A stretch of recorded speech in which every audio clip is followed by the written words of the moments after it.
Hello everyone. Welcome back to Guide Pro. If you blocked someone on Discord and now want to unblock them, do not worry. I will show you how to unblock any user step by step. First, open the Discord app on your phone. Make sure you are logged into your account.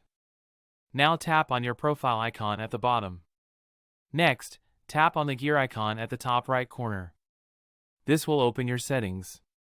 Now tap on Content and Social from the list. Scroll down all the way to the bottom of the page. Here, tap on Blocked Accounts. You will now see a list of all the accounts you have blocked. Find the person you want to unblock. Tap on the Unblock option next to their name. Confirm the action when asked. The user will now be unblocked on your Discord account. You can message and interact with them again. If this video helped you, give it a like. Subscribe to Guide Pro for more Discord tips and account fixes. Thanks for watching, and I will see you in the next video.